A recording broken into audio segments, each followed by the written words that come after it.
Hi, everyone, and welcome to the May session of Season 4 of MycoTalks. So I'd like to welcome you on behalf of my co-chair, Jay Coles. So today we're going to hear from Oliver Kurzai and Pushpa Pandiyan. And as I'm sure most of you have been at several talks already, you'll know how the system works. We will have two 30-minute presentations. And then after the second presentation, we will ask questions, so questions from you. So please submit your questions as the talks are progressing through the Q&A. So don't use the chat, but just use the Q&A, and we will ask the speakers your questions at the end of their presentation. And remember that all recordings for all sessions are available on the MRC YouTube channel. So MycoTalks symposia will continue to the end of the summer and then into the next session. So in June, we're going to hear from Yongsun Ban and Wendy Van de Sante, and in July from Christina Hull and Tue Lei. But as well as the MycoTalks, there is also a session from trainees. So this is available at the website link that you can see there, or will be in the chat later. So these particularly are aimed at students, postdocs, clinical trainees, and new faculty, usually held on the second Thursday, but the timing is a bit flexible. So if you're interested in presenting at this, please get in touch. In addition, there are also the quarterly myco clinics. The next one is pretty soon on the 6th of June. So at 1600 in British and Irish time zone, as you see there. And that will be about Candida auris outbreaks and endemicity. So we look forward to seeing you at some of these sessions. Okay, so today our first speaker will be Oliver Kurzai. And Oliver is professor and chair of medical microbiology and mycology at the University of Würzburg, and also head of the German National Reference Center for Invasive Fungal Infections. So part of his job is to monitor epidemiological trends in fungal infections and to help with diagnosis and clinical management. And in his research, he combines both clinical mycology with basic research to study immunity against fungal infections, as well as diversity and evolution of the pathogens. So we look very much forward to hearing your presentation, Oliver, and I'm going to stop sharing the slides now. Yeah, thank you very much, Geraldine, for the introduction, and thanks to everyone for joining. I'm just sharing my slides here and hope you can see everything. So this is about fungal invasions into Germany. Might be boring perhaps a bit for some of you, but this is the country that we as a National Reference Center have to take care of. And before I start with the talk, I want to put your attention to this QR code. If you have a mobile phone at hand, please scan it, because I will have some questions during the talk that I would like to get your ideas and input, and you will be able to vote using the QR code. The code will also be on every slide with a question. Okay, so this is Germany, somewhere in the center of Europe.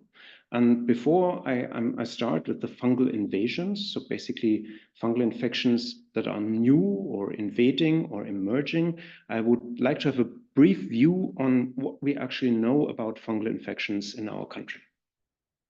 And if you go with this question to PubMed, you will easily find different fungal infections that occur in Germany, be it invasive fungal infections, life-threatening fungal infections, or just fungal infections that are bad to have, but not really endangering your life. And then you will also come up with studies on the numbers of fungal infections. And this is what I'm showing here. So here is a paper by Markus Runke and others, including David Denning. It's on the estimated burden of fungal infections in Germany. And then you can, if you look in this paper, you can see that according to these data, we have 3,712 cases of candidemia in a year, and I don't know, 163,131 cases of fungal sensitization asthma. And my first question to you is actually, how reliable do you think are these numbers? The answers here range from, they are relatively exact from a national statistics database, or would you assume there is a certain variation, be it plus minus 10%, plus minus 100%? Could it be more than 100% variation, or do you think that these numbers are estimations? They don't give any view on reality and should be seen as completely useless. And thankfully, the voting system works, and I'll just give you some time for the first votes, and then, okay, we can see that most of you tended towards the central answers, and there is a slight minority for plus minus 10%. And then there's also a considerable proportion, I have to say, that don't think these numbers are very reliable. So let's look at the source of the data in this manuscript. And I put the source of data here, and the more red it gets, the worse the data quality is. So the best data that we can find in these papers are based on ICD codes. So this is basically diagnosis made in hospitals and then coded mainly to make money from treating the patient. And this is a standardized and accepted way of doing epidemiology. It's unfortunately not very reliable because depending on the combination of diagnosis, you get more or less money, and then you tend to add or leave out one or the other diagnosis. But we can also get worse than that. And I'm not going to go through everything, but let's just look at the recurrent vulvovaginal candidiasis. And here they rely on a telephone poll that was done on a completely different subjects with around 1,000 women. And roughly 9% of them self-reported to have vaginal candidiasis or have had vaginal candidiasis in their life. And then the author said, well, probably this is an overestimation because we don't have any other info than just what the women think themselves. And we correct this number randomly down to 6%. So basically, if you look at all this, we have to admit that we don't really know much about the epidemiology of fungal infections. Now, could this be to the low quality of the authors? Could Markus Runke have done just a bad job? And I just want to explicitly stress that this is not the case. Therefore, I show a publication where I was directly involved in one of the major German journals. And we also estimated, and you can see that we gave the number of invasive candida infections to be around 2,000 to 12,000. So this is also just basically an estimation from your gut, and it is not based on any scientific data. So in summary, this is the first bad news. We don't know really much about fungal infections and their epidemiology in Germany. And the question is why? Because frankly, we do have resources, we do have epidemiology on other types of infections, but we do lack reliable numbers for fungal infections, including those that are really life-threatening, and where perhaps we would love to have some better idea how frequent they are and how frequency changes over the years. And I try to give some reasons here why we have these issues. One of them could be that there is no single fungal infection actually included in the National Public Health Surveillance systems. So we do have notifiable diseases. If you diagnose them, you have to report them to a central database. But there was no fungal infection included into this until actually last year, and I'm coming to this later. We do also have significant issues in diagnosing fungal infections. The more difficult it is to diagnose an infection, the more difficult it will be to get a reliable epidemiology. So a good example for this is invasive aspergillosis. There's often a diagnosis that is made on clinical signs, on radiology signs, perhaps on a serological test, but we hardly have a culturable pathogen. This is a minority of cases. And even if we have a culturable pathogen, this does not always mean there is invasive aspergillosis. So this is clearly a problem in doing epidemiology.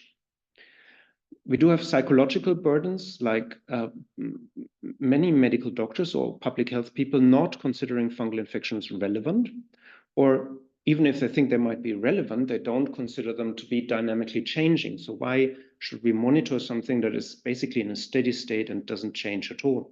And this is actually what we thought about fungal infections. When I was taught medicine at university, people basically thought that fungal infections are somehow there, they are a nuisance, but they don't change. Epidemiology is stable, there is no resistance development, and therefore it's not really important to look at them from a public health perspective. In some countries, not so much in Germany, but in other countries, also in Europe, we actually don't do antifungal susceptibility testing. Often, especially yeast Candida species are not identified to the species level and just handed out as Candida species. And of course, this hampers epidemiology. And then a last reason is that if you look in the literature, why people publish epidemiological data about fungi, mainly this is done as a kind of introduction to show that another part of work, another piece of work is important, or it is done for political reasons, and then you always have a bias towards estimations and perhaps also too high estimations. So there is a number of other reasons, but this is the situation. We don't know much about the epidemiology of fungal infections in Germany. So the question always was, and this is a question that was also put to the reference center, does this lack of knowledge really matter? Because fungal infections were considered to be not changing and were considered to be steady state. And I think at this stage, we have to argue, of course, it does matter, because the epidemiology of fungal infections has changed considerably, and it has done so in the last 25 years. And I've just put some examples on this slide where significant and also medically important developments have occurred, and all of them somehow would need to be monitored, but it's difficult to do so if already your baseline data are unreliable. So some examples could be azole resistance in Aspergillus. More prominent in recent years, certainly the emerging and resistant Candida species, and I'll dedicate part of my talk to those. But there are other species, other fungal species and fungal pathogens that have made considerable changes, like Fusarium species that change their host and start to infect people, and certainly in the Americas, the zoonotic sporotrichosis, which is kind of worrying and has emerged in the southern part of the continent and is now slowly reaching other parts of the world. So if we don't know much about the existing fungal infections, can we do better with these new emerging and invading fungal infections? And I hope I can convince you that this is indeed the case. And I want to start looking at Candida auris. I guess most of you have heard about this pathogen that has first been described in 2009 and does have two characteristics which are important. One is antifungal drug resistance. This is important from a medical point of view. It's not actually surprising that Candida auris is resistant because many closely related species are as well. But the second feature of Candida auris is even more worrying. This is the ability to be transmitted from patient to patient. And this is actually a relatively efficient transmission from patient to patient. And this is certainly unusual, even for close relatives of Candida auris. You might have heard that Candida auris has emerged at relatively the same time in different parts of the world, and also, and this is important, in different clades. So strains that belong to one or the other clade are actually quite distinct from each other, whereas strains belonging to one and to the same clade are quite closely related to each other. Now, we can be fairly sure, I think, that this emergence of Candida auris as a human pathogen has not started in Germany or even Central Europe. And this is because we know quite well when the first introductions of Candida auris into Germany happened, and this was actually in 2015. So when this pathogen became more and more of a public health threat, we as a national reference center, together with public health authorities, started to alert people on this problem. We started to teach how you can identify, and we introduced a self-reporting system. So this is not mandatory or anything. People were just encouraged to report any case of Candida auris to the National Reference Center. And by this, we identified the first known case in Germany, and then up to 10 cases per year in the years to follow that. And these cases mainly were what we called medical imports. So this refers to patients that are directly transferred from a foreign medical care institution to a German hospital. So it's not even patients that have had contact with medical care abroad. It's really patients that are directly transferred from one hospital abroad in a high endemicity area, often the Arabian Peninsula, in the course of, in the case of Germany, and then directly transferred to a German hospital. Now, looking at these single cases and then slow increases, but certainly not a threat with about 10 cases a year, the question is, do we really know all cases or do we miss some? Because of course, a self-reporting system that is not mandatory is not very reliable. So what we did is actually we teamed up with another database that is existing, and this just monitors all pathogens isolated in certain microbiology labs in Germany. And it's actually a very, very huge database, originally designed to detect resistant bacteria, but they also report fungi. And then we checked whether in this large database there are Candida auris cases that have not been reported to the National Reference Center. And this is what you can see here in this paper that has been published last year. You can see that the red cases are actually cases that were unknown to us as a reference center, but had been reported to this ARSNet database. So clearly, this non-mandatory reporting system does not work well, and this is not a surprise. It's what we would have expected. And at this stage, we recommended to the public authorities in Germany to introduce a mandatory reporting. And actually, and probably because of COVID, where mandatory reporting laws had to be changed several times, for some strange reason, we got through relatively quickly. So within half a year, or even just 4 months, the National Parliament in Germany changed the Infektionsschutzgesetz, the infection prevention law, and introduced a mandatory reporting for Candida auris. However, only for Candida auris detected in primarily sterile samples, such as blood or cerebrospinal fluid. Well, we had recommended to report all Candida auris cases, and this was refused. And the reason for this was that they feared a too high workload for public health authorities, and therefore just the primarily sterile samples. So what has happened afterwards? And these are now the data from 2023.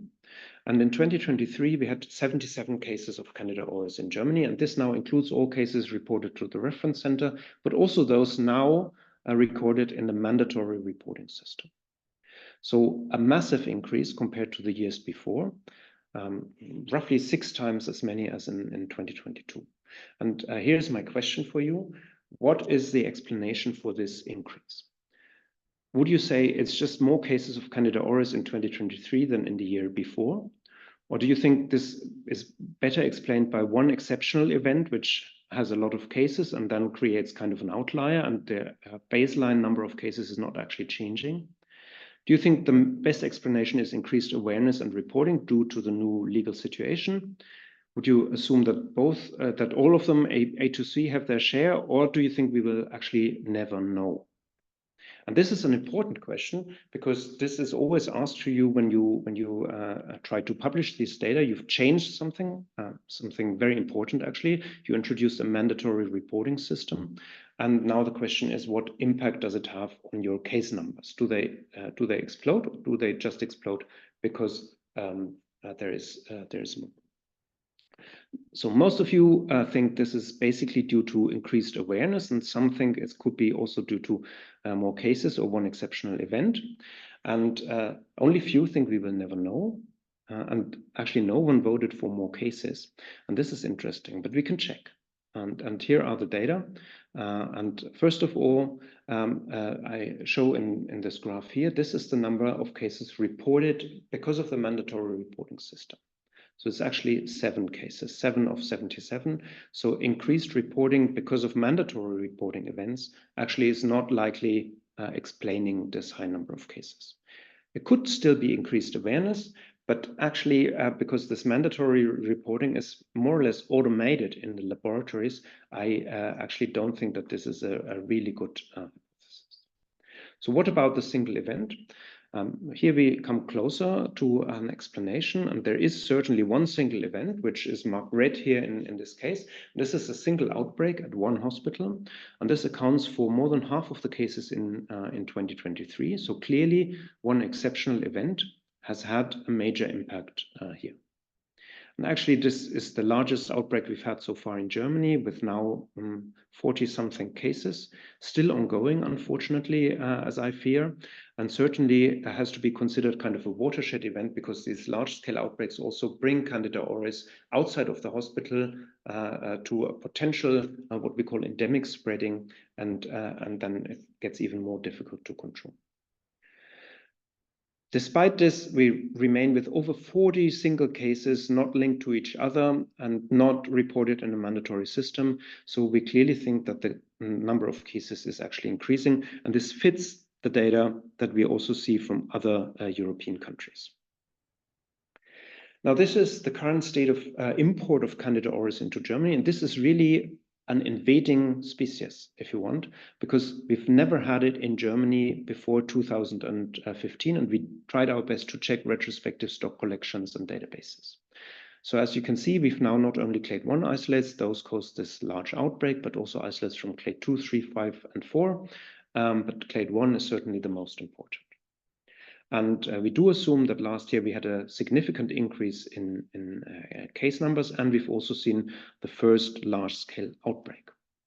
So the question to you is, where will we go with this in Germany? Do you think Candida auris will disappear again? Do you think it will become somehow endemic and less dangerous, like COVID? Do you think it will replace other Candida species, especially in hospital-acquired infection, or do you think it will add to the Candida burden of infection in hospitals? Or would you assume that sooner or later we don't need to worry about epidemiology because Candida auris will extinguish mankind? This is what you could actually think sometimes if you read newspaper headlines about this pathogen. So the question is actually relevant, because this is a question that is always asked to me also by the public health authorities.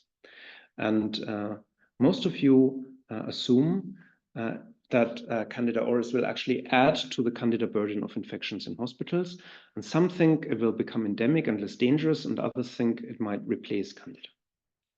So frankly, B, I don't think is a valid hypothesis, because the less dangerous characteristics of COVID are strongly associated with an accumulating immunity, baseline immunity, triggered by consistent reinfections in the population. And this is not something we do have for fungal infections. So we would not assume that it becomes less dangerous. And this is an important difference between a viral pandemic, which is quick and impressive, but will always fade out at some stage, and a fungal pandemic, which is really, really slow and certainly not a media hype, but it will definitely not fade out because there is no baseline immunity. So we do have some data from other countries, and I go to data from South Africa here, and this is actually tertiary care in Johannesburg. And here you can see that Candida auris, this is just the bloodstream infections of with Candida species set to 100% in each year. And you can see that slowly but consistently, the proportion of Candida auris cases is actually increasing. And this means Candida auris causes a larger share of Candida bloodstream infections than it did 5 years ago. But is this now add-on, or is it replacing other Candida species? And here is the number of Candidemia cases per 1,000 admissions. And you can see that it remains fairly stable. So at the moment, the most likely hypothesis is actually that Candida auris starts to replace other Candida species in hospitals, and that does not really cause an add-on burden. But this is tricky, and I wouldn't easily dismiss the add-on burden hypothesis. And there are several reasons for this. First of all, this is a single center study. We need more data, and we still don't know. And secondly, in many cases where Candida auris has increased quite dramatically in the past years, the baseline incidence of candidemia has been changing dramatically because of COVID. and so we can't really assume a steady state in candidemia cases, and thus data from countries from many countries in this world are actually difficult to interpret.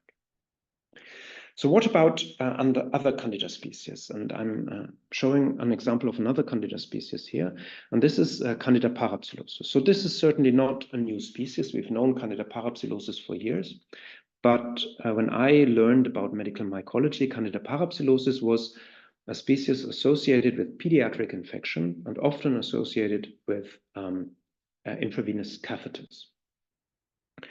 What I show here is actually Candida parapsilosis cases in 7 hospitals in Berlin.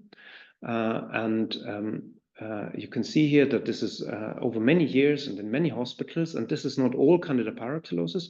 This is just Candida parapsilosis isolates that show a resistance to fluconazole. And again, a question here, what do you think do we observe here? Is this just a normal pattern of rare fluconazole-resistant parapsilosis cases, or is it an accumulation but still random? Would you think this is an emergence of fluconazole resistance in local parapsilosis strains, because perhaps of a lot of treatment with azoles? Or would you think that this is a clonal multi-hospital outbreak? So this is a difficult question. Of course, I'm not showing any data that allow you to answer this question on a real basis, but it's just some. This is just about what you assume. It's like in the student lectures where you can always tell if a question is difficult or not by the speed that the numbers come in. But let's have a look here. So most of you would actually assume that this is an emergence of fluconazole resistance in local parapsilosis strains.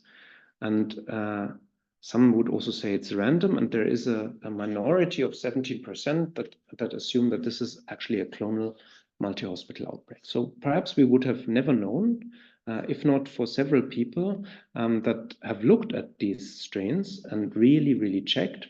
And I'm accrediting Philip Brassington and Gret Walter and Amelia Barber from Amelia from Jena and Philip and Gret from my group in Würzburg and Jena. And they have looked into these strains together with the local medical doctors and have seen that actually all these hospitals are interconnected. They care about the same type of patients. This is patients undergoing cardiac surgery and being transmitted from one hospital to the other. And then you can do whole genome sequencing, and this is the data analysis done by Amelia Barber, and you can see that all these strains actually create a bona fide clonal outbreak. And it's interesting that we see several of these clonal outbreaks of Candida parapsilosis worldwide. This is a large one in Germany, multi-center, but there are also outbreaks in other countries. And here is a smaller outbreak in Canada, actually, with a genetically quite related Candida parapsilosis strain that is also fluconazole resistant, but has a completely different fluconazole resistance mutation. So we would have to assume that actually the emergence of these transmissible Candida parapsilosis strains, easily transmissible strains, has some genetic background, is not directly linked to fluconazole resistance.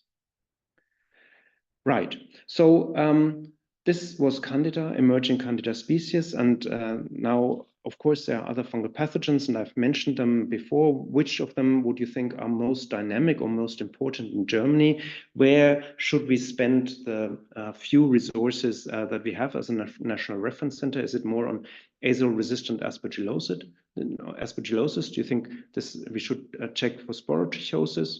Do you think Fusarium is important, or resistant dermatophytes? So there was Trichophyton indotine, which is emerging in some parts of the world.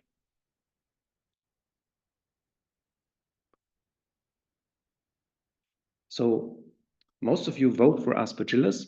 I'm aware of the fact that this is a very popular pathogen, and I would surely agree that this is an important topic in Germany, and this is actually something that we and other labs, thankfully, in Germany have a close look on.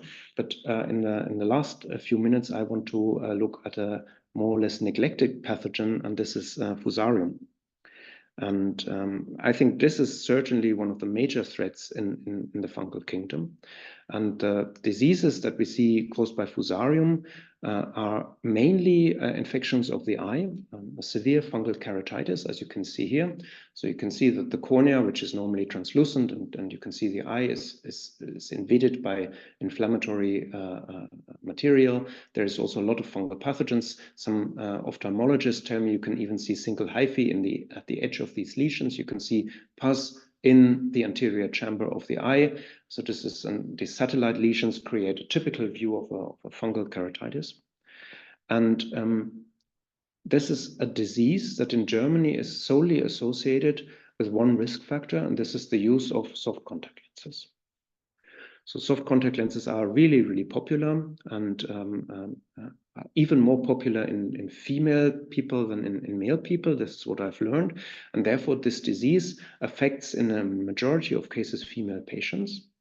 And it's actually not a disease you want to have. You don't die from it, but in 2/3 of cases, you need a corneal transplantation, keratoplasty, and sometimes even 2 or 3 transplantations. And roughly 10% of the patients lose their eye. And the eye in the end has to be removed by an operation, by a surgical procedure, because you cannot control the infection. So this is actually dramatic.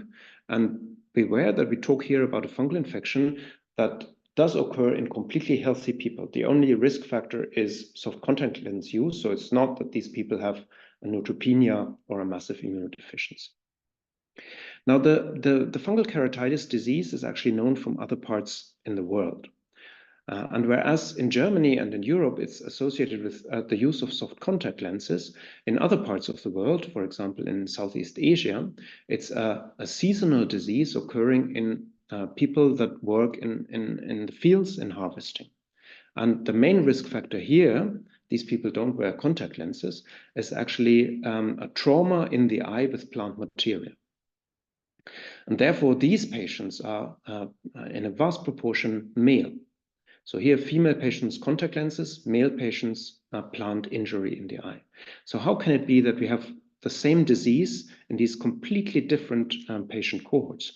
And the explanation is it's actually not exactly the same disease because the type of fusarium that causes this disease is different. And we do have a plant-associated fusarium species causing the trauma-associated cases. And we do have mainly non-plant associated species. And here you can see Fusarium petroliphyllum is mainly associated from human-associated samples, also from water sewage.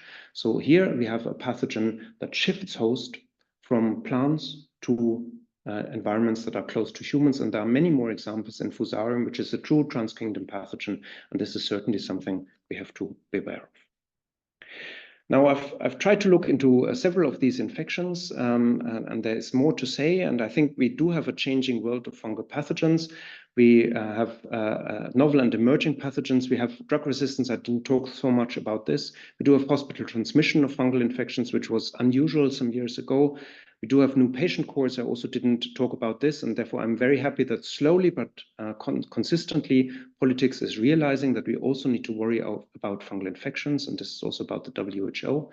Now, what can we do? I think we need to monitor epidemiology more closely.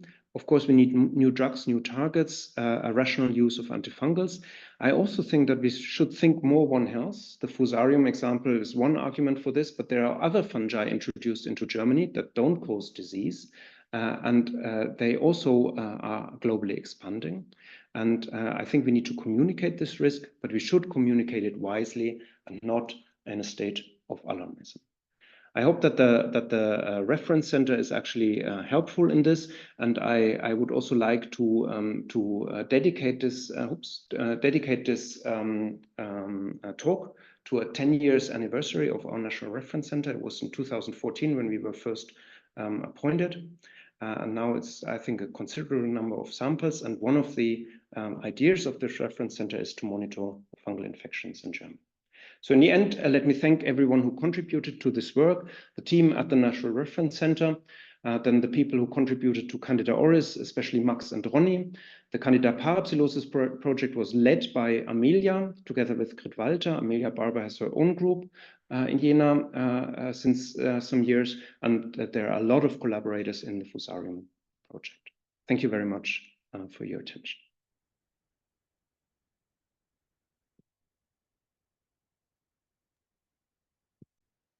Thank you, Oliver. So great. It's not, this is Jay Coles. I'm professor at Tulane University School of Medicine. It's my pleasure to introduce our next speaker, Dr. Pushpa Pandiyan. Dr. Pandiyan received her PhD in immunology from Humboldt University in Germany, and then followed by postdoctoral fellowship in Mike Leonardo's lab at NIAID, where she worked on type 17 immunity in the oral mucosa, as well as the interaction between type 17 immunity and T regulatory cells. And then she's currently associate professor of biological sciences at the School of Dental Medicine at the Case Western. And she's continued along those lines of investigation, particularly looking at the interaction of particularly HIV disease and oral mucosa, and has recently been looking at amphiregulin and immunotaphism axis in oral immunity and inflammation during HIV infection. So Dr. Pandiyan's talk today is entitled Dectin-1 Signaling in HIV Infections and Oral Cancer. Is the oral microbiome the link? Thank you. Hello, everyone. Thanks for the opportunity to speak in MycoTalks series. Thank you, Chair and the co-chair for the invitation and introduction. Today, like you said, I'll discuss our studies on Dectin signaling in HIV infections and oral cancer. And in these studies, we are trying to address whether changes in the fungal microbiome or oral microbiome is the link between these two diseases. So first, let me start by giving an overview on HIV disease. First of all, this disease is kept under control with the advent of combined antiretroviral therapy, or CART. However, we still have about 1.2 million people living with HIV in the US, and this is about 38 million people globally. And so we have 35,000 new infections each year. However, there is no cure. So the problem is with combined antiretroviral therapy, the virus is kept under control completely. However, their immune system is not completely on par with a healthy immune system. That's one thing. And another thing is the moment they stop the medication, HIV replication will restart and lead to a full-blown HIV disease. So these are the major problems, and so far there is no cure. However, last year there was a news from UC Davis that shows clinical trials are starting to begin using CAR T cells to potentially cure HIV. However, we don't have any update on that yet, but it's promising. So the problem is HIV disease with a combined antiretroviral therapy has become an inflammatory disease, chronic inflammatory diseases. So why do we have, so that's a reality. So why do we have people suffering from chronic inflammation in the context of HIV, or multiple mechanisms? Because they have first of all, residual mucosal HIV replication in various mucosa, vaginal, rectal, and oral and gut mucosa, where the medication does not have complete access to the HIV. And there might be some ongoing HIV replication, slow replication that might lead to this local inflammation in the milieu. And this also results in persistent elevation of type 1 and type 2 interferons in the local mucosal tissues and lymphoid tissues, which would be resulting in residual inflammation. And also in mucosa, we might have, people living with HIV will have some co-infections or opportunistic infections from the resident microbiota, some viral infections such as HPV infections and oral candida infections and periodontal infections that might also perpetuate this kind of low-grade chronic inflammation in these people. Another phenomenon is microbial translocation. Again, because their immune system is not completely on par, there is an impairment in the epithelial cell integrity. So the mucosal immune system is still in touch or in constant interaction with the resident microbiota, which happen to cross this barrier because of the impaired immunity. And this constant interaction between the immune cells in the mucosa and the resident microbiota is called the microbial translocation, which also precipitates into a perpetual chronic inflammation in these people. And all of these together lead to a variety of comorbidities and malignancies in people living with HIV. Talking about malignancies, they do have higher prevalence of various cancers, and one of them is head and neck cancers. Like they do also have a higher prevalence of lung cancer, stomach cancer, so on and so forth. But head and neck cancers are one of these cancers. And HIV positive people have a higher prevalence. For example, there's a 6 times more higher prevalence of them getting cancer, head and neck cancer, compared to an uninfected person. And head and neck cancers are the 6th most common cancers. And one of the head and neck cancers is oral squamous cell carcinoma, or oral cancer. About 57,000 new cases are estimated every year, and this is also causing about 330,000 deaths globally. And primary risk factors include tobacco use, alcohol consumption, and also viral infections such as Epstein-Barr viruses, human papilloma viruses, and also the HIV, or the human immunodeficiency viruses. Okay, so what is oral squamous cell carcinoma? So normally, oral epithelium, or the oral cavity, is made of an epithelium called the squamous cell epithelium, made of squamous cells, like the one you see here. However, when there is a transformation or mutation, these squamous cells undergo hyperplasia, dysplasia, and hypokeratosis, and hyperproliferation. So all of these lead to growth of tumorous cells in the squamous cell epithelium, and that's known as oral squamous cell carcinoma. About 90 to 95% of the malignant neoplasms of the oral cavity are OSCCs. And this has a huge impact on the oral microbiome, and oral microbiome also has an impact on the pathogenesis of OSCC. So what's oral microbiome? Oral cavity is filled with tons of resident microbiota, about 700 species of bacteria, 100 species of fungi, a number of viruses, and also CPR.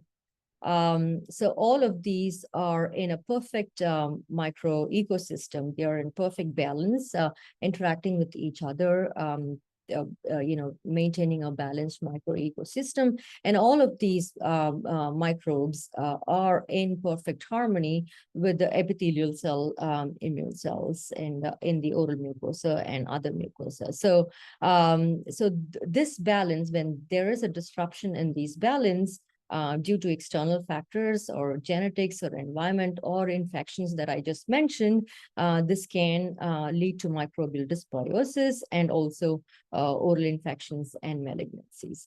And sometimes oral infections and malignancies can also lead to microbial dysbiosis. So there is a two-way relationship between microbial dysbiosis and infections or malignancies. And this is also true of other mucosa as well. And in terms of, fungal relevance, it's known that oral cancer people have changes in fungal microbiome. So these are some of the fungal generic changes that you can find with microbiome analysis. So this was published by one of our collaborators, Mahmoud Ghanoum, at Case Western Reserve University in 2017, where he showed that oral squamous cell carcinoma people have, generic changes in the fungi in Canada, Malassezia, so on and so forth. And it is also prominent that the fungi within the tumor, when compared to the non-tumorous tissues, have reduced fungal diversity. However, certain species such as Candida, Hanaella, and Gibberella are more abundant in these OSAC tumors. And it has also been previously shown that Candida albicans is associated with cancer development, although a perfect causal link has not been established. And there was a recent study, actually a couple of studies that showed that, microbiome is the new hallmark of cancer. And it was revealed by pan-cancer analysis, where they were looking at different cancers, and they were looking at microbiome or fungal microbiome in all these cancers compared to the normal tissues, and found that head and neck cancer has an enrichment of Candida and lactobacillus, and stomach cancer and colon cancer, they have an enrichment of Candida or overrepresentation of these Candida species in the microbiome. And that was associated with increased metastasis, increased inflammation, and decreased survival of these cancer patients. So which basically showed that fungi, bacteria, and the immune cells are in a perfect balance. They're interacting with each other to maintain this balance. And in cancers, this balance is sort of disrupted, and whether that's a cause or a consequence of the cancer itself, we don't know yet. But there's definitely an association between dysbiosis in fungal microbiome and various sorts of cancers. So coming back to the head and neck cancers, the enrichment of Candida was also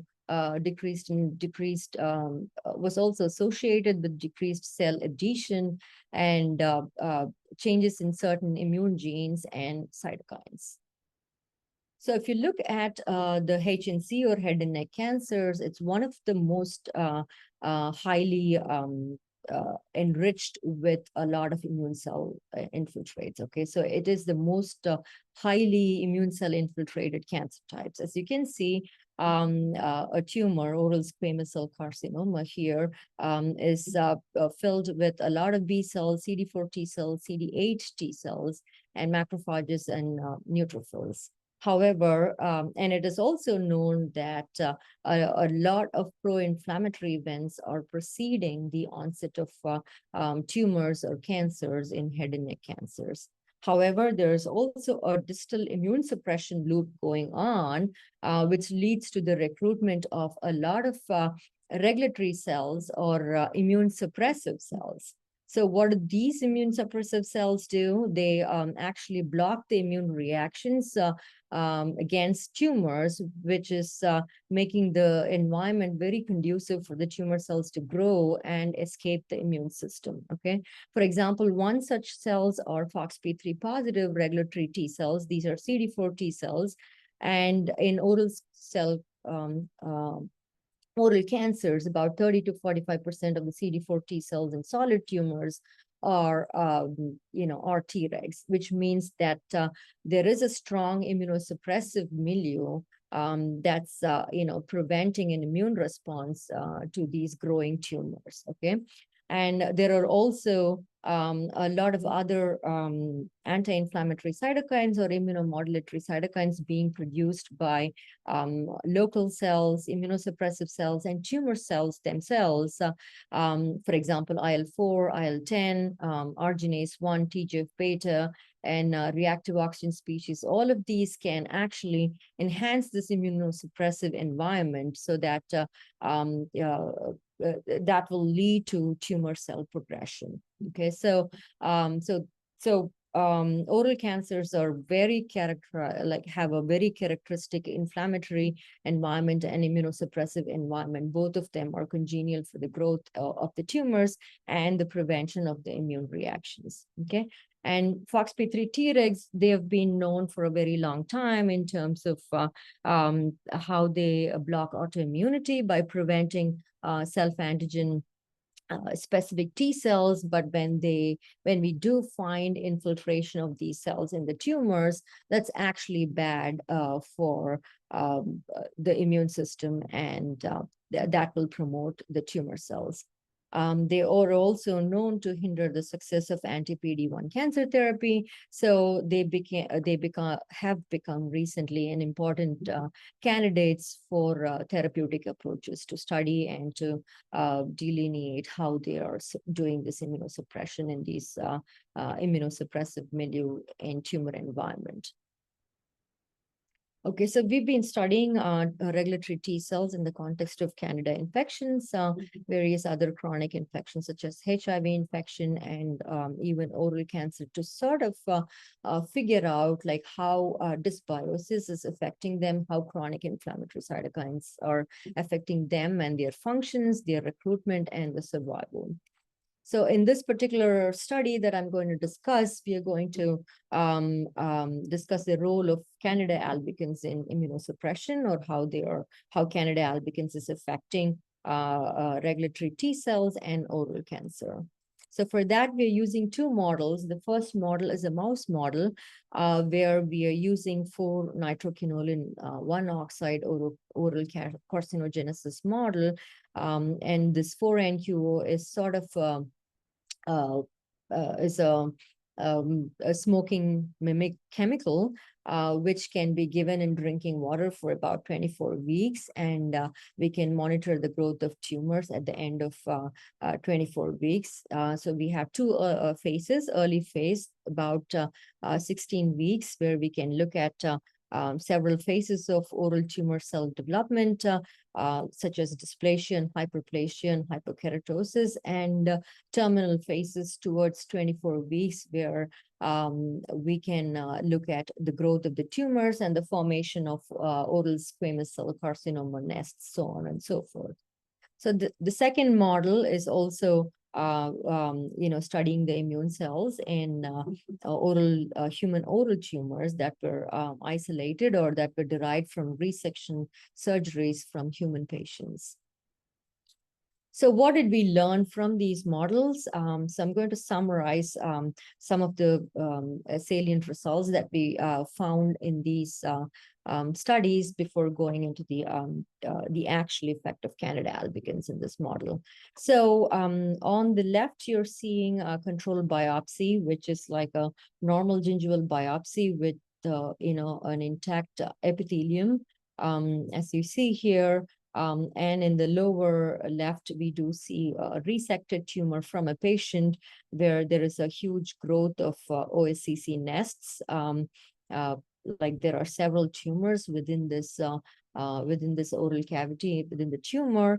And we basically looked at the composition of immune cells within these tissues. Okay, so what we found was there was a significant enrichment of regulatory T cells in different patients, in different tumors that were derived from different patients here. And we also looked at MDSCs, or myeloid-derived suppressor cells, that was also increased in excised tumors compared to contralateral tissue cytobrush. Okay, so here these tissues, the contralateral tissues, are also tissues coming from the same patient, but they came from the margin of the tumor, but not the real tumor. So what we found was there is immune suppression. The tumors do maintain a strong immunosuppressive milieu because they do express they have a higher frequency of regulatory T cells and also myeloid-derived suppressor cells.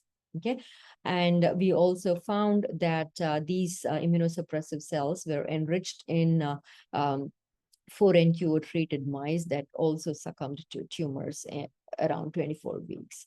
And when we looked at the CD8 cells in these patients and in the mice with tumors, we did find that CD8 T cells, which are the cytotoxic cells to prevent the tumor growth and expansion, they did have an exhausted phenotype, like they expressed PD-1, and they also had an impaired effector functions, such as impaired production of interferon gamma. And in this model, in the mouse model, when we depleted the Tregs, at least a partial depletion reduced the tumor progression, showing that the Tregs do maintain the immunosuppressive milieu, or Tregs are important to maintain the immunosuppressive milieu within the tumors, because when we depleted them, it inhibited the tumor progression. So then in this model of 4NQO, we looked at the effect of Candida.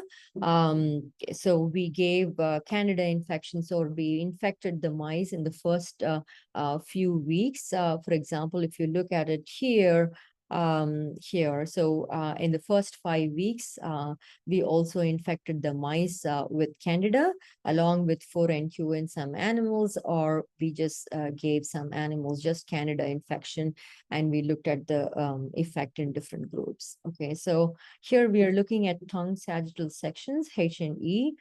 This is 12 weeks after 4NQ, which is sort of an early phase where we are looking for dysplasia and hyperplasia, slight changes in the epithelium. So this is the uninfected mice where we are looking at the squamous cell epithelium, fairly intact and with few immune cells on the edges. However, the mice that were infected with Candida, so there is some infection going on, infiltration of immune cells, and in the lamina propria, and also a few invading the epithelium, sort of figuring out to clear the Candida. Okay.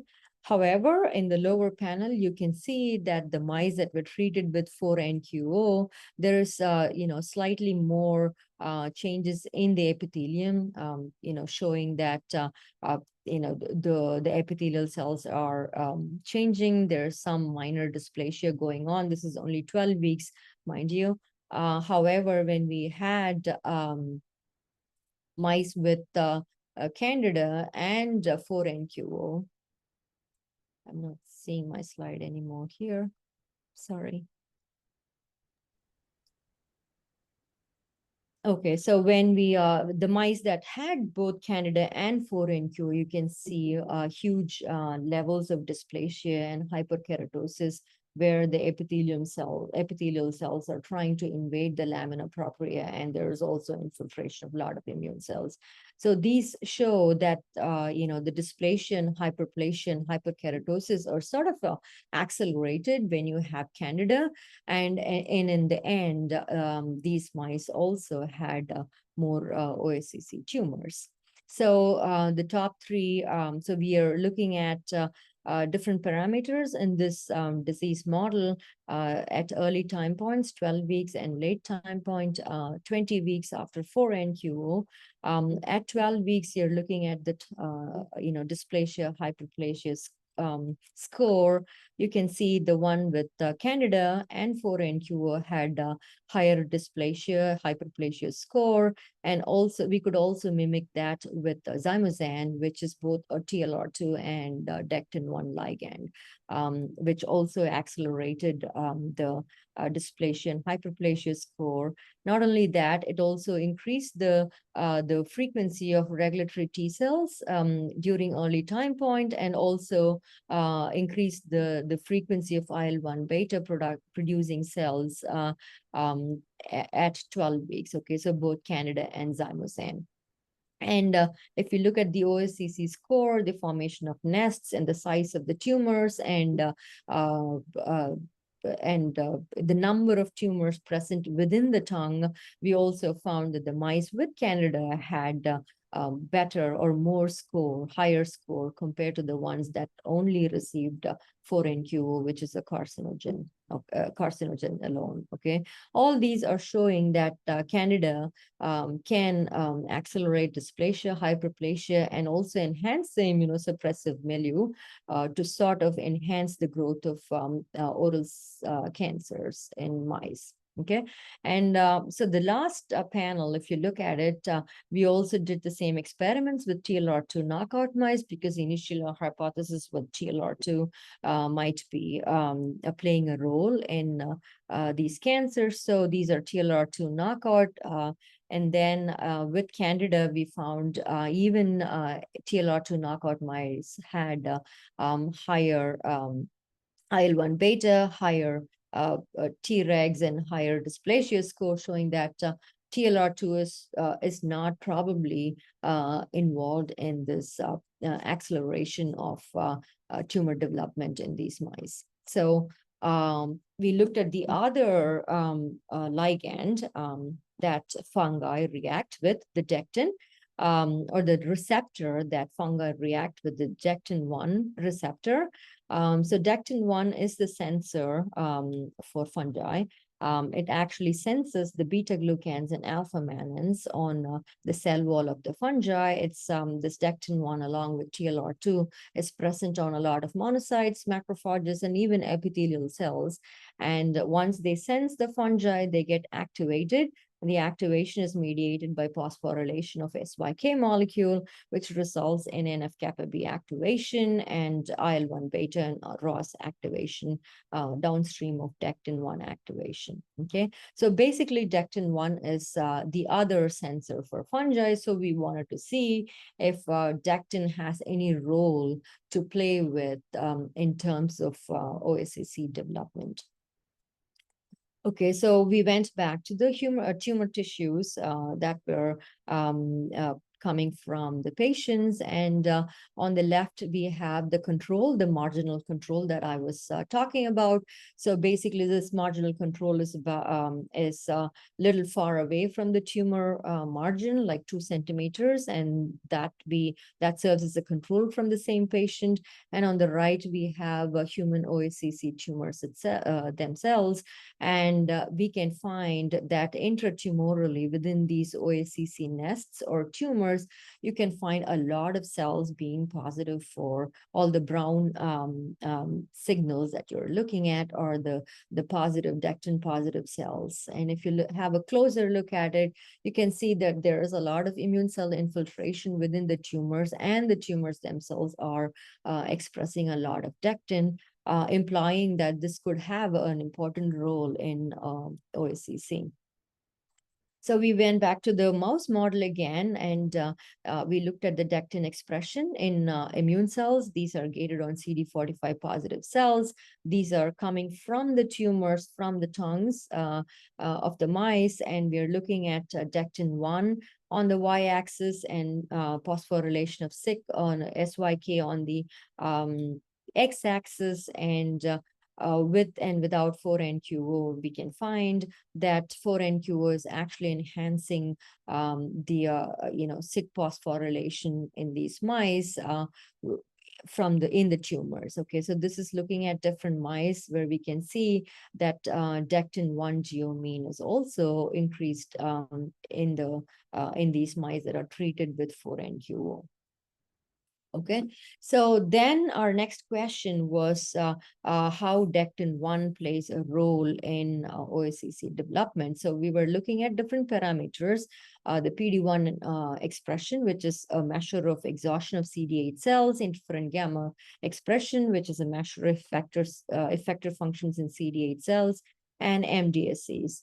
So normally you can see that the exhaustion, or the PD-1 expression in CD8 cells does increase with 4NQO, as you see here, and interferon gamma gets reduced in these CD8 cells, basically showing that these CD8 cells are exhausted and are not having enough effector functions.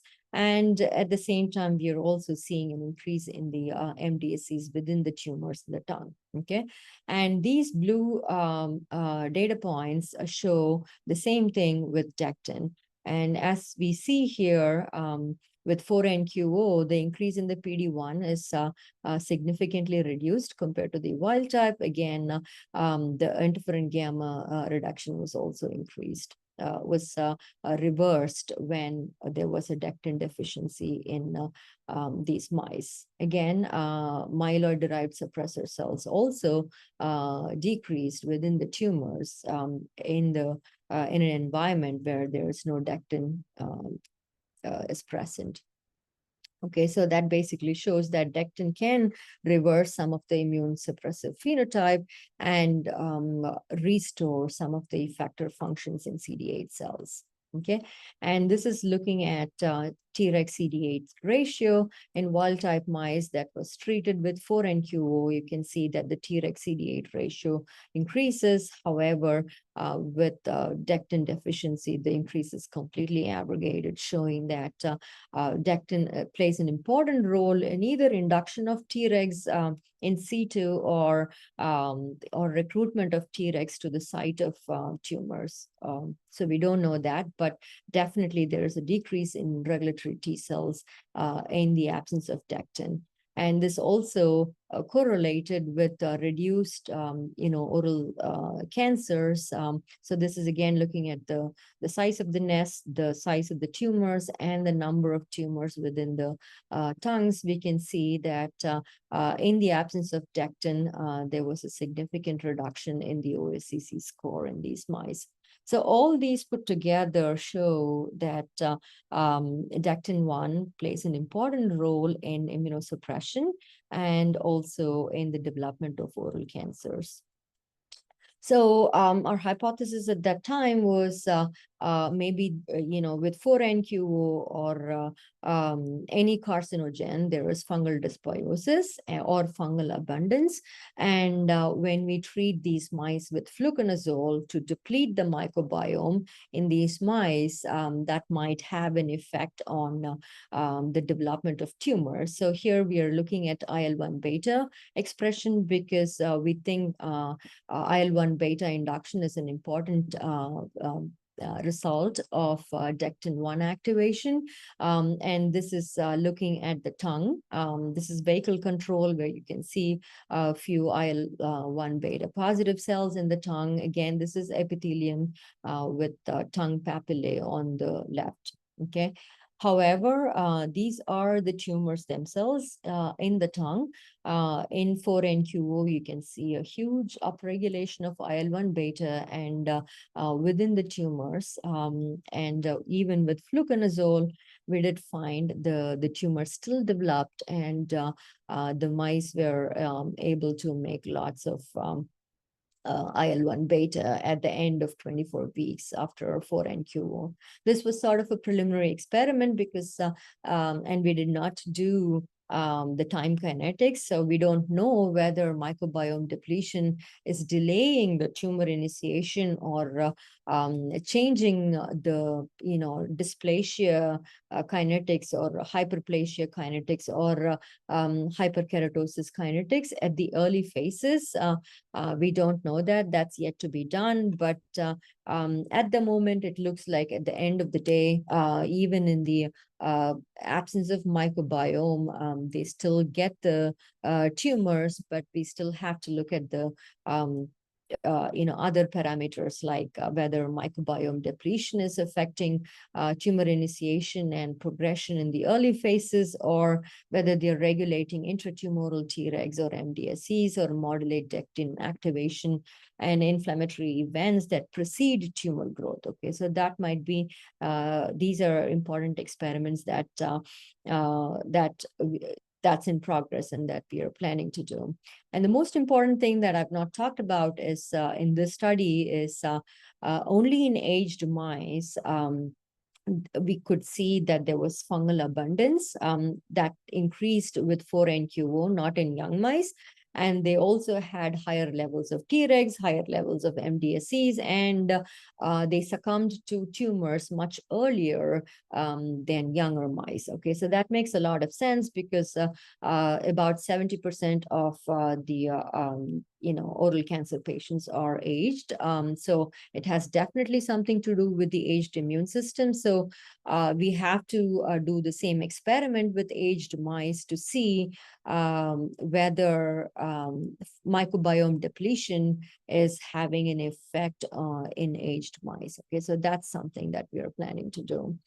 So with that, I will shift gears, going back to the chronic infection of HIV infection, because our hypothesis is basically that an infection such as HIV infection can add fuel to the fire, and it can alter the balance between microbiome and immunome, that thereby predisposing these HIV positive people for cancer. So right now we are looking at the mechanisms in oral mucosa that might underlie the predisposition of predisposition to cancer of these people. Okay, so how did we start doing? We started looking at the transcriptome of the oral mucosa of gingival mucosa here. So we isolated biopsies, gingival mucosal biopsies from normal people, uninfected, and HIV positive people. And on the left, you're looking at gingival mucosa, and on the right, you're looking at PBMCs, the volcano plots, looking at the gene expression changes. Here, these are people taking medication, so their virus is completely under control. Their blood immune cells are fairly normalized. You can only see differences of about 50 genes that are up or down regulated together in PBMCs. However, when you look at the oral mucosa, you can see a significant upregulation of 772 genes and that are upregulated, and 226 genes that are downregulated. So that shows that their oral mucosa is not completely normalized. Okay, when we looked at the gene when we ranked the gene in terms of their functions, we did see that there was a significant enrichment of inflammatory response in these genes, that like in HIV positive people. And again, we also looked at the immune cells by flow cytometry. We did find in CD4 T cells that there was a significant upregulation of HLA-DR and CD38, which are T cell hyperactivation markers. Okay, and if you look at the statistics from different patients, you can see that HIV positive patients do have significant enrichment of hyperactivated T cells. And we also found that these T cells and the immune cells that were derived from the oral mucosa had higher ability to produce IL-1 beta and IL-6. All these showed that oral mucosa of HIV positive patients are having hyper-inflammatory syndrome. Okay. On the other hand, when we looked at it more closely, we found an enrichment of a lot of Treg genes like TGF-beta, IL-10, IL-2 receptor gamma, IL-7 receptor, FOXO1. All of these are Treg-associated genes, and we did find that a lot of genes are upregulated in HIV-positive patients. Okay. And we also found by flow cytometry that, in oral mucosa, HIV-positive people had higher frequency of regulatory T cells, showing that they are not only having hyperactivation of T cells, they're also having enriched immunosuppressive loop in their oral mucosa. Okay, and we wanted to. We're running close to 5 minutes over. Okay, so we did a few experiments in tonsil organoids where we infected with HIV, and also this is heat kill Candida albicans, and we found that these Tregs were completely were higher enriched in the presence of Candida albicans. And also IL-1 beta was also significantly upregulated with Candida albicans in HIV infected cultures. And this was, perfectly aligned with IL-1 beta increase in oral mucosa of HIV positive patients. And mechanistically, we found that IL-1 beta or Candida albicans was able to activate phosphorylation of AKT, and when we blocked AKT or IL-1 beta with anakinra or inhibitors, we did find the regulatory T cell enrichment was brought down in HIV-infected cultures. So our hypothesis is that, like, in a combination of fungal abundance in HIV infection can increase, regulatory T cells and T cell hyperactivation, which could be involved in their predisposition to cancer. So right now we're trying to find out if microbiome dysbiosis is correlating with the observed T cell dysfunction. And this is the working model we have. Like, normally we do have the fungi in perfect balance. However, when we have an imbalance due to external factors, aging, genetics, or HIV infection, this can lead to an enrichment of immunosuppressive cells and an environment that's conducive for oral cancer development. Okay. And with that, I would like to thank the people that were critical in all these studies in my lab, Shanmuga, Sangeeta, Natarajan, and Elizabeth, who were instrumental in recruiting patients and doing these studies, and collaborators, past and current collaborators, Adam Bergner and Mohammed Gonu, who are right now involved in microbiome analysis, okay, and also funding. Thank you for the attention. Thanks, Dr. Pandiyan. Thank you. Great. I'll turn it over to Dr. Butler to start our Q&A session. Pushpa, if you can stop sharing and great, perfect. Okay, great, thanks. So I think we have about 15 minutes for questions, and I forgot to ask people, could you put the name of the speaker at the beginning of the question, if you can? That will help us. So let's start with a question for Oliver. Are other countries in Europe, apart from Germany, changing their reporting policies, or is Candida auris notifiable in any other European country? So in the last European report, I think this was last year, 5 or 6 European countries said that Candida auris is in part a notifiable disease. This has not changed much since 2 or 3 years before. And it's always tricky because the notification systems in Europe are really, really diverse. So you cannot tell whether this is really a full size reporting or not. A lot also depends on the labs, whether they really identify to the species level, because if they don't, even the best notification system doesn't work. And then the other question is, what do you do after a case has been reported? So in Germany, this means a mandatory introduction of hospital infection prevention measures, but in other European countries, it doesn't necessarily mean the same. So this is a tricky question, and I don't see much of a dynamic, but there is 5 or 6 countries who have some kind of notification system. Okay, thanks. Okay, I'll start with that, Dr. Pandiyan. I'm going to take the co-chair's prerogative and ask my own question, because I was intrigued by the histology between the 4NQ plus Candida versus 4NQ alone. So have you had an opportunity to look at the mutational burden in the tumors that are exposed to both 4NQ and Candida, and is the presence of Candida or Dectin signaling inducing more DNA damage in the mucosa? Yeah, that's a great question. We haven't looked at that, but that's one question that I get a lot. We haven't looked at the mutational burden. So actually, we are not equipped to look at the mutational burden, but if I could find any collaborations to do that, I would be happy to definitely do that. But it's a great question. We don't know the answer. One of the attendees then it was anything known about the microbiome and Kaposi sarcoma, which can occur at mucosal as well as cutaneous sites? No. So we have no data yet in terms of Kaposi sarcoma, which is also one of the HIV-associated co-infection that's studied a lot, but changes in the microbiome has not been looked at in the context of Kaposi sarcoma or HIV co-infection. Great, thanks. Thank you. Hey, Oliver, how problematic are drug-resistant dermatophytes in Germany? Because they're on the increase elsewhere. Right, so this is a tricky question for me because our reference center is only there for invasive fungal infections, so we don't have any data on dermatomycosis, and this is actually also diagnosed often in completely different laboratories, mainly associated to dermatologists, not to hospitals or something.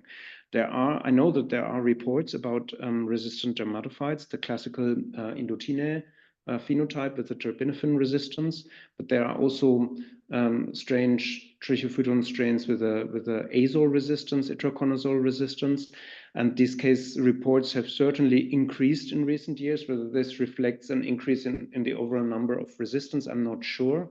There is not a lot of data on this, unfortunately. Okay, thanks.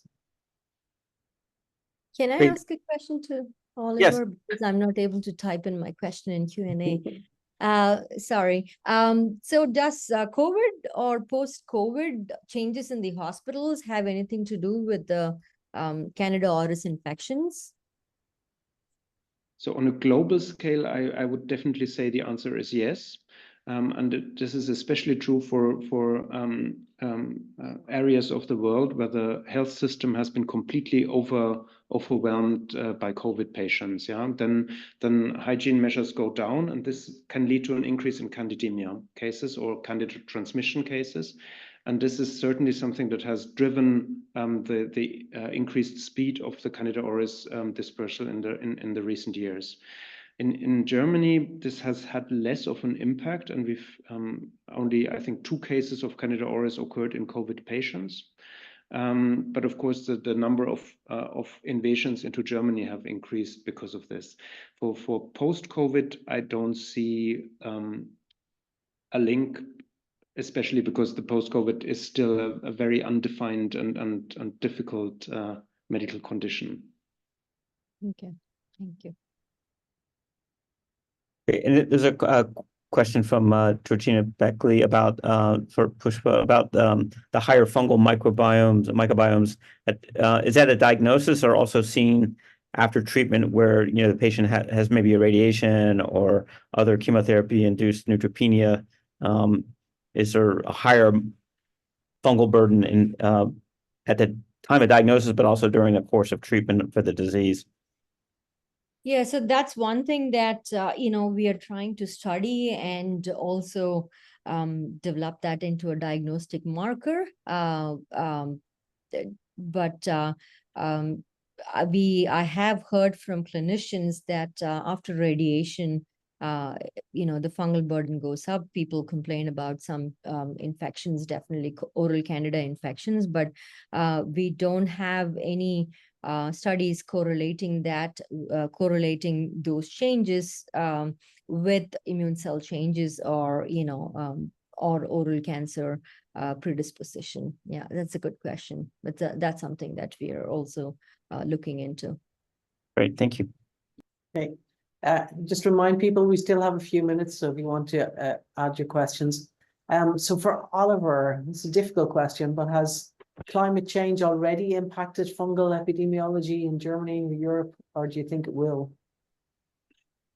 Yeah, so this is really a difficult question. I mean, you know that there are all these hypotheses out about the impact of climate change on emergence of Candida auris or changes in virulence of fungi. I don't think you can put it down to a scale of Germany, and this doesn't work. Germany is just too small for this. There are some local examples. For example, in the US, coccidioides, the graduate increase in the endemicity area, this can be linked, I think, fairly reasonably to climate change.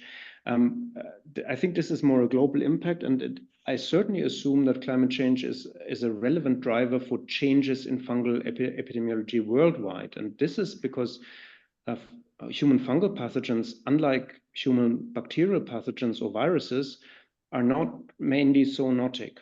And for the zoonotic pathogens, it doesn't really matter how the ambient temperature is because the temperature of the animal stays fairly constant.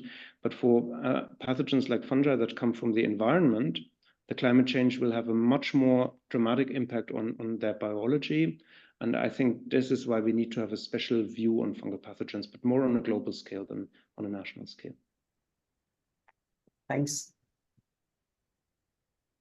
Pushpa, in the initial hyperkeratosis phase, before there's actually frank oral squamous cell carcinoma, do we know what the role of IL-22 or potentially also when humans have IL-26 in addition to IL-22 in terms of regulating that keratinocyte proliferation, that kind of the early stage, I guess the precancerous event, right? Yeah, right. Yeah. So in that particular study, we only looked at interferon gamma, TNF alpha, and IL-1 beta. But IL-22 is something that, yeah, we should look at, especially in the context of those new studies where IL-22 was like a pro-tumorigenic cytokine. So we should definitely look at it, but we haven't looked at that.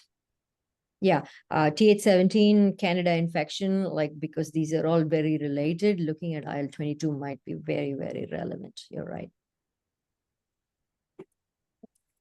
Oliver, I think this question is for you about Candida auris.